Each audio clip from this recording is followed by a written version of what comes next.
Aula de hoje, obesidade. Peço desculpa se vocês escutarem algumas músicas no fundo da aula, é porque meu vizinho hoje resolveu que ele é DJ.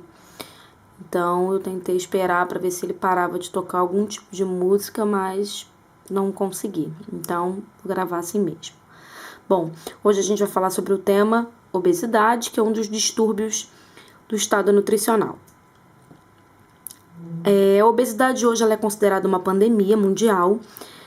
Dados epidemiológicos revelam que em 2013 existiam 2,1 bilhões de indivíduos com a condição de obesos no mundo e que o Brasil é o país que ocupa o 5º lugar nessa posição.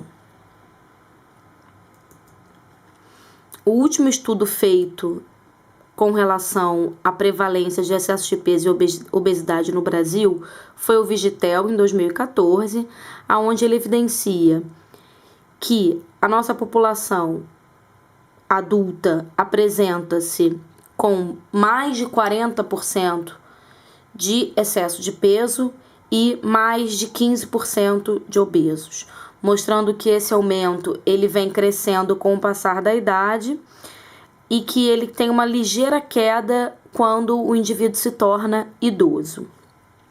Somando a população ativa de 35 a 44 anos, a gente tem uma população 80,6% com excesso de peso ou obesidade. Isso mostra que a gente também já entrou, né, nessa epidemia da obesidade. O nosso país passou por um processo de transição nutricional. Esse gráfico é do trabalho do Programa de Orçamento Familiar, do POF, do IBGE, que foi publicado em 2009, mostrando que a gente mudou o nosso padrão nutricional. Nós éramos em 74 um país onde se tinha uma população com um déficit de peso em torno do sexo masculino de 8% e do sexo feminino em torno de 12%, e o nosso excesso de peso e obesidade não chegava a 25% nos homens e nas mulheres não chegava a 40%. E hoje a gente tem uma população infinitamente mais pesada, mais obesa e com maior excesso de peso. Se a gente olhar a coluna lilás, que é a última coluna, que reflete os valores de 2008 e de 2009, a gente observa que o excesso de peso na população masculina pulou de 18,5% para 50,1% e de obesidade de 2,8% para 12,4%. Então, um aumento de quase 5 vezes, de quase 4 vezes para o sexo masculino. E para o sexo feminino, o excesso de peso sai de 28,7% na década de 70 para 48% entre 2008 e 2009. E a obesidade sai de 8% para 17%, 16,9%. Vendo que esse percentual dobrou. Então, nós deixamos de ser um país de desnutridos e passamos a ser um país de obesos.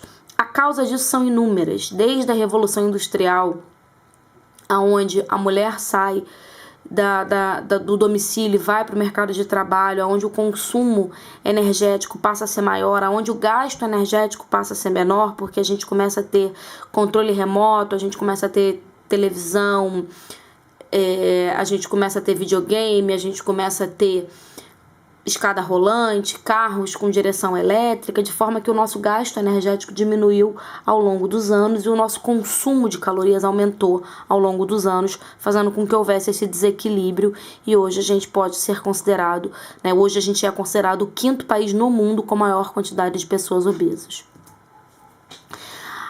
A obesidade, por definição, ela é um excesso de gordura corporal acumulado no tecido adiposo com implicações para a saúde, segundo a Organização Mundial de Saúde em 2012.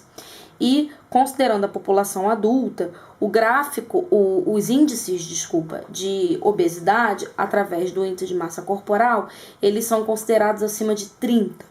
Então, entre 30 e 34,9 a gente classifica o indivíduo como obeso grau 1 ou classe 1, de 35 a 39,9 como obeso classe 2 e igual ou maior do que 40 obeso classe 3. também segundo a Organização Mundial de Saúde, mas é sempre importante lembrar que o índice de massa corporal não é o melhor marcador para obesidade, uma vez que ele não diferencia os componentes corporais, a gente não diferencia massa magra de massa gorda. Mas para um estudo populacional, ele ainda é utilizado porque a prevalência de pacientes, de indivíduos que possuem maior massa magra do que massa gorda, não é significativa quando a gente está falando de um trabalho populacional com um N muito grande. Mas para indivíduos, para trabalhos individuais, para acompanhamento individual, não é o melhor marcador. Mas não tendo nenhum marcador, façam pelo menos o IMC. A fisiopatologia da obesidade ela é complexa, ela envolve alguns fatores genéticos, fatores comportamentais, principalmente quando a gente está falando de obesidade infantil. Hoje é muito comum pais obesos terem filhos obesos por comportamento, porque os pais passam para os filhos a importância dessa alimentação inadequada, passam exemplos para os filhos dessa alimentação inadequada. Alterações fisiológicas, até de diminuição de gasto energético e efetivamente a alimentação. A nossa densidade calórica dos alimentos hoje ela é muito grande. A industrialização dos alimentos fez com que esses alimentos fossem mais calóricos, com maior concentração de sódio, com maior concentração de gordura, e isso fez com que a ingestão alimentar da população fosse uma ingestão maior em caloria e menor em qualidade, fazendo com que houvesse o surgimento e o agravamento da prevalência e o aumento da prevalência da obesidade. A regulação do peso corporal ela é uma conta muito simples, onde o gasto precisa ser igual à ingestão para que se mantenha o peso corporal, ou um gasto menor do que a ingestão para que se tenha perda do peso corporal. Mas ela não é só isso. Existe sim a composição corporal do indivíduo que interfere na regulação desse peso. Indivíduos que possuem uma quantidade de massa magra grande tendem a ter um gasto energético maior, uma vez que a massa magra ela é metabolicamente ativa. Então, antigamente a gente tinha a recomendação de que quem queria perder peso não deveria fazer musculação. Hoje já não é isso, né? Mas quem vai explicar e quem explica isso melhor é o educador físico. Mas a gente entende que a composição corporal do indivíduo, ela é sim um fator importante na regulação do peso corporal. Sempre que tiver massa magra, essa massa magra ela é mais metabolicamente ativa e esse indivíduo vai ter um gasto energético basal maior. Existem muitas doenças associadas à obesidade. As 4 principais delas estão listadas aqui: a hipertensão arterial, a dislipidemia, a doença hepática e o diabetes. São muito frequentemente associadas à obesidade, principalmente porque o tecido adiposo ele é um potente sintetizador, ele sintetiza todos os componentes do sistema renina-angiotensina-aldosterona, fazendo com que haja o surgimento da hipertensão arterial, um dos fatores. Ele contribui com a resistência à insulina através da secreção de substâncias de adipocinas, que a gente vai ver mais para frente. Através da obesidade, você tem acúmulos de gorduras em diversas partes do corpo, sejam elas dentro das artérias, levando às dislipidemias, e seja no fígado, levando às doenças hepáticas. O tecido adiposo, até um tempo atrás, ele era considerado um órgão inerte, apenas um reservatório de gordura com um núcleo deslocado para a periferia. Hoje a gente já sabe que o tecido adiposo não é mais esse órgão inerte, ele é inclusive considerado como um órgão endócrino, um tecido endócrino, pois ele produz uma série de substâncias que vão interferir no metabolismo do indivíduo. A gente tem gorduras localizadas na região do subcutâneo e gorduras localizadas na região intraabdominal, que são as gorduras, a gordura mais problemática, a gente pode dizer assim. Entendendo agora um pouquinho sobre essas substâncias secretadas pelo tecido adiposo, aí a gente tem algumas, eu vou falar de algumas apenas. A adiponectina, por exemplo, ela influencia na sensibilização da insulina e possui propriedades anti-aterogênicas. A adiponectina ela é a única das adipocinas que possui efeito benéfico, mas ela é inversamente proporcional à quantidade de tecido adiposo, ou seja, quanto maior o tecido adiposo, menor a produção de adiponectina. A leptina, ela é responsável pela sinalização cerebral do estoque de gordura corporal, influencia na sensibilização insulínica, mas aí de forma ruim, regula o apetite e o gasto energético. Quando se descobriu a leptina, achou que tivesse descoberto a pólvora da cura da obesidade, porque a leptina regula o apetite. Entretanto, o obeso ele é resistente à leptina. A resistina, ela influencia no desenvolvimento da resistência à insulina, ela estimula essa resistência à insulina, ficando conhecida ali, né, como fator hiperglicemiante, né? O TNF-alfa e a interleucina 6 são duas citocinas, que também são adipocinas, que são pró-inflamatórias e estimulam o estado inflamatório do paciente obeso, e com isso muitas pessoas entendem que o paciente obeso é um paciente inflamado, e a gente precisa olhar para o nosso paciente obeso como um paciente inflamado. Aí a gente tem outras como o RBP4, a visfatina e a aumentina, que também são adipocinas produzidas, né, obviamente, pelo tecido adiposo e vão influenciar tanto no processo, no efeito glicemiante, né, desse excesso de tecido adiposo, não trazendo benefícios para o indivíduo. O tratamento da obesidade ele é complexo, ele envolve alguns fatores, e hoje a gente pode dizer que o tratamento ele é dividido em 3 etapas. O tratamento farmacológico, que envolve drogas, que envolve medicamentos, em que o nutricionista não tem atuação. Quem faz a prescrição, essa prescrição é exclusiva do médico. O tratamento não farmacológico, que aí envolve a nutrição, a psicologia, a educação física, aonde a gente não consegue trabalhar sozinho, só dieta para o paciente obeso não resolve. A gente precisa de um acompanhamento de um educador físico para que haja a elaboração de um plano de atividade física.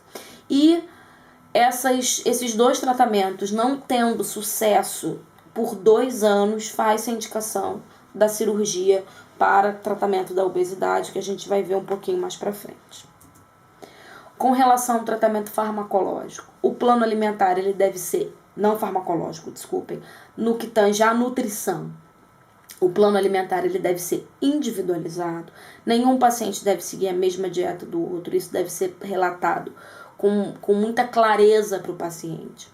Deve-se ter uma meta de redução de 5 a 10% do peso corporal inicial num prazo de 3 meses. É importante que se trace metas para esse paciente, para que você acompanhe o atingimento ou não atingimento da meta e entenda o porquê que essa meta não foi atingida.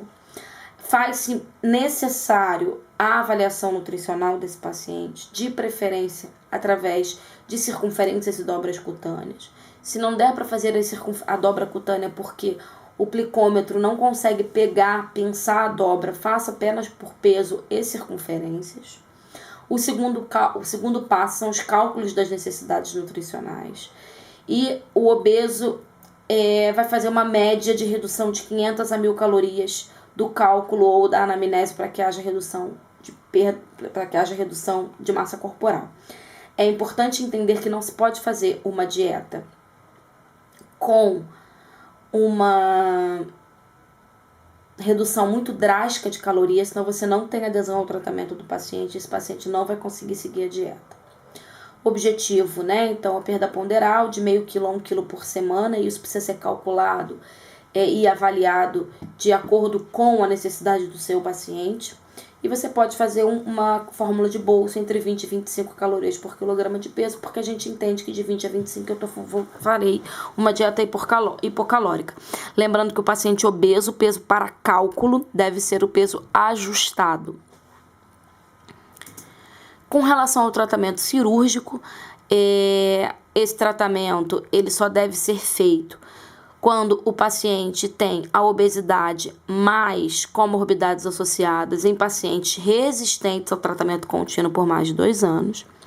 E você tem 3 tipos de cirurgia.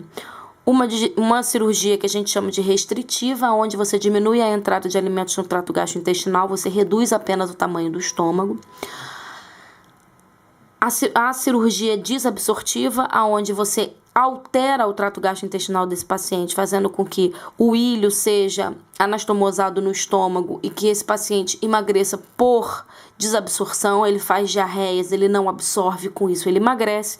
Ou você faz a técnica mista, que é a mais feita. Você reduz o estômago desse indivíduo em torno a mais ou menos 50 ml e você faz a anastomose do ilho nesse coto de estômago para que você tenha não só uma restrição de entrada de alimento, como uma desabsorção.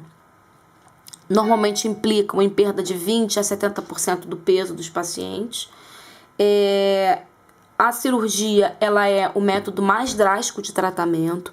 Muitos pacientes evoluem com desnutrição pós-cirurgia, principalmente de micronutrientes, porque você tem essa desabsorção e você acaba não conseguindo suprir essa necessidade. São pacientes que frequentemente abrem quadro de osteoporose e abrem quadro de anemia megaloblástica, principalmente a anemia megaloblástica por causa da redução do estômago. Você diminui a produção de fator intrínseco, então é um paciente que vai precisar ser suplementado para o resto da vida com vitamina B12, e muitos deles não o fazem e abrem quadro de anemia megaloblástica. Muitos pacientes fazem o dumping, que é uma complicação de excesso de alimento dentro do estômago, principalmente com uma velocidade muito alta, fazendo com que o paciente tenha sudorese, tremedeira, vômitos, e isso faz com que o paciente muitas das vezes desista do tratamento. A cirurgia, ela não é um tratamento milagroso. O paciente não opera obeso e acorda magro, ele acorda com o mesmo peso que ele operou. E é uma cirurgia que mexe muito com o psicológico. Então, é imprescindível que um psicólogo, um terapeuta, um psiquiatra, algum desses profissionais façam uma avaliação prévia desse paciente e aprovem a cirurgia, porque muitos pacientes, principalmente os pacientes que têm compulsão alimentar, eles não conseguem sobreviver à restrição da cirurgia, porque é uma cirurgia muito restritiva. E era isso, até a próxima.